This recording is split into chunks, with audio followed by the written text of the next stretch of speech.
काका अभिमन्यू प्रणाम करतोय, आशीर्वाद आशीर्वाद आशीर्वाद दिला, मन माझं समाधानी झालं. पण नातं जे आहे ते नातं या विश्वात कोणी खोडू शकत नाही. अगदी काका म्हणायला लाज मला वाटली, पण संस्कार संपन्नतेचं जीवन जगणारा अभिमन्यू पितृदेवतेनं केलेल्या संस्कारापासून वंचित झाला नाही, म्हणून तुम्हाला नमस्कार केला. योग्यता ओळखून नमस्कार केलास. हा, पण नाट्य विसरलं फार समजतेस. अरे युद्धाच्या रणभूमीवर हे नाट्य कोणती काळ युगाची. रणांगण म्हटल्यानंतर रणांगणच. एकमेकाचे वैरी रणांगणाच्या ठिकाणी उभे राहतात. तद्वत तू आणि तुझ्यासमोर मी उभा आहे म्हणूनच म्हटलंस की का. काका, माणुसकी या शब्दाची किंमत कवडीमोल करणाऱ्यांना नातं या शब्दाचा अर्थ तरी काय करणार. बोल. आणि माणुसकी या शब्दाला कवडीमोल ठरवणाऱ्यांना नातं या शब्दाचा अर्थ कळणार नाही ही गोष्ट राहू दे बाजूला. पण नात्यातील तत्व कळायला सुद्धा जी अक्कल लागते ती अक्कल सुद्धा येणार नाही यापुढे. काका, मी पुन्हा पुन्हा तुम्हाला काकाच म्हणून हाक मारतोय, कारण मी माझी मर्यादा सोडणार नाही. पण तुम्ही मात्र तुमची मर्यादा निश्चितच सोडला. आता तुम्ही तुमची मर्यादा सोडला म्हणून मी माझी मर्यादा सोडू का, हे माझ्या तत्वात बसत नाही. म्हणून काका तो काका, काकाला काका म्हणूनच मी शेवटपर्यंत हाक मारेन. आता हा काका पुतण्याला काका म्हणून हाक मारायला का लाजिरवाणं काकाला वाटतंय याचा विचार काकाचा काकानं करावा, ते पुतण्या सांगणार नाही. मग तुझ्याच मुखातून शब्द बाहेर पडले, आम्ही त्या योग्यतेचे नाही. कसे काय कसे काय ते सुद्धा या 16 वर्षाच्या पोरानं तुम्हाला सांगावं की काय. ऐका, आता हे जर मी तुम्हाला सांगावं तर वास्तविक बोलायला सुद्धा मला लाज वाटते. आता तुमची लाज तुम्ही कुठं गहाण ठेवला त्याचा विचार तुमचा तुम्ही करा, ते मी बोलणार नाही. मला सांगा, पांडव नात्यानं तुमचे कोण बंधू, नात्यानं तुमचे बंधू हे तुम्हाला कळतं. मग पांडवांची भार्या नात्यानं तुमची कोण वहिनी हे तुम्हाला कळतं. मग वहिनीच्या बाबतीत वहिनीच्या केशकलेला धरून फरफटत गुरुच्या समरभूमी एवढंच नव्हे तर त्या भरलेल्या सभेत आणताना तुमची अक्कल काय तुम्ही गहाण ठेवला होता.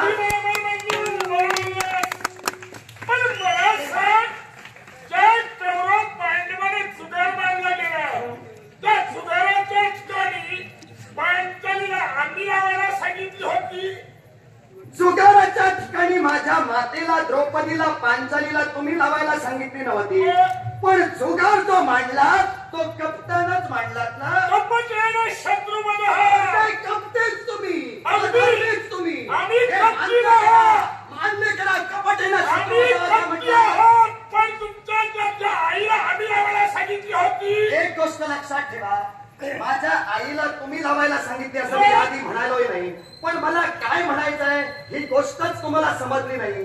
दुःशासन काका, जो जुगार मांडला गेला तो तुम्ही कप्तानच मांडला. कारण तुमचा तो बंधू, ज्येष्ठ बंधू सुयोधन यानं ज्वर आल्याचं नाटक केलं आणि दूताचा डाव खऱ्या अर्थानं तुम्ही लावला.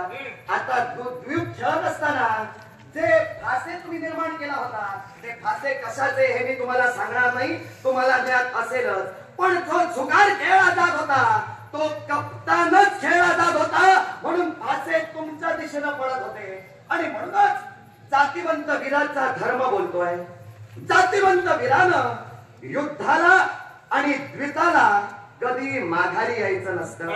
आणि म्हणूनच तो जातिवंत वीराचा धर्म सतेज ठेवण्यासाठी माझे धर्म काका द्वित खेळण्यासाठी त्या भावंडांच्या इच्छेसाठी तिथं बसले.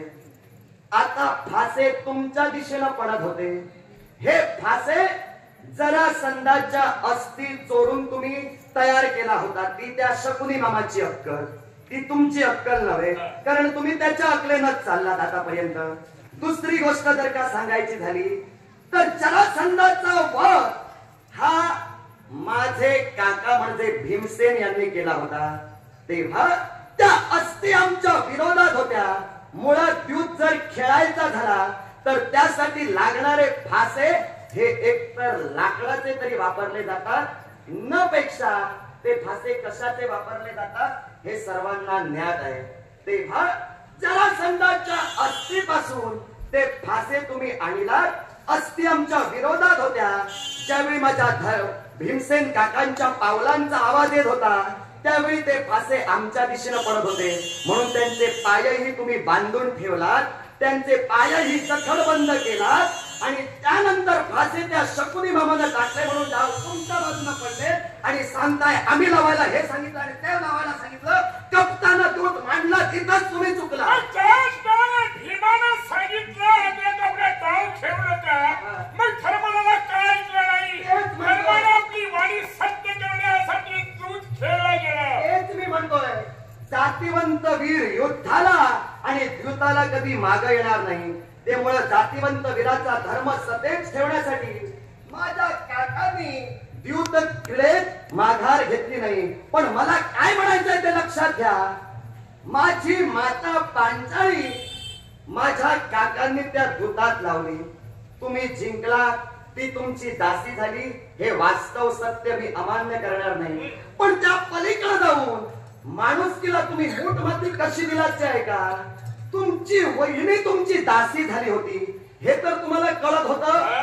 मग तुमची वहिनी दासीत जेव्हा जिंकला तेव्हा झाली, पण त्यापुढे जे पाळगं जे नातं होतं ते वहिनीचं होतं. अर्थात त्या नात्याला तुम्ही काळीमा लावलात. तोंड दाखवू नका, माणुसकीची बोटेकडे सांगू नका. वस्त्रावर वस्त्राच्या द्रौपदीने समजलं आणि घनोर प्रतिज्ञा केली. एका तरी भावाला विवस्त करी ती प्रतिज्ञेचा शब्द सत्य करण्यासाठी हा डाव रचला गेला. तुम्ही म्हणतोय सुशीला देवींच्या वस्त्रावर वस्त्र चढविलं गेलं ती माझी माता द्रौपदी आणि गोपाल कृष्ण यांनी.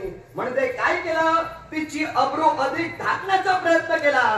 पण तुम्हाला स्त्री जातीचं महत्व कळत नाही म्हणून स्त्रीची इब्रत, स्त्रीची अब्रू भर चव्हाट्यावर आणण्यासाठी तुम्ही वस्त्र पेरताना जर पांडवांना लाज वाटत होती तर एकत्रित पांडवांचे पाय धरले पाहिजे होते.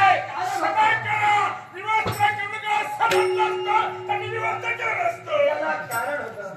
सांगितलं असतं तर तुम्ही विवस्त्र केला नसता. मला सांगा, ज्यावेळी द्रौपदी म्हणजे तुमची वहिनी अर्धवाचा टाहो तुमच्याकडे फोडत होती, हे थांबवा, माझी अब्रू मला प्रिय हे जेव्हा सांगत होती त्यावेळी कान झाकून उभे होतात की नाही? आमची प्रतिज्ञा मला सत्य करायची होती. तुमची प्रतिज्ञा तुम्हाला जर सत्य करायची होती तर आता काय बोलून गेलात? त्यांनी जर पाय धरले असते तर आम्ही थांबवलं असतं. नेमकं विधानात नळमळ घेऊन आले लक्षात ठेवा.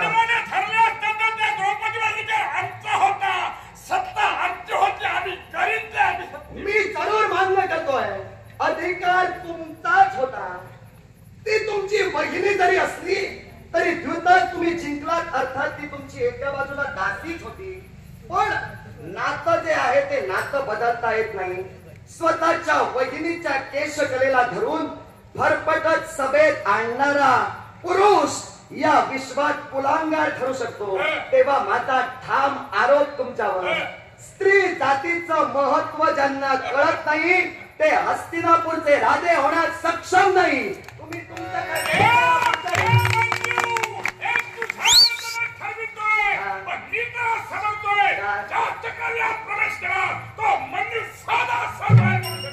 मग मी माझ्या मताला म्हणतोय, मग मी साधा साधी मागे जाणार नाही हे तुम्ही तुमच्या मताला म्हणतात. मग मी माझ्या मताला धरून बसेल, तुम्ही तुमच्या मताला धरून बसा. तुमचं काही ते पाऊल पुढचं उचलू शकता.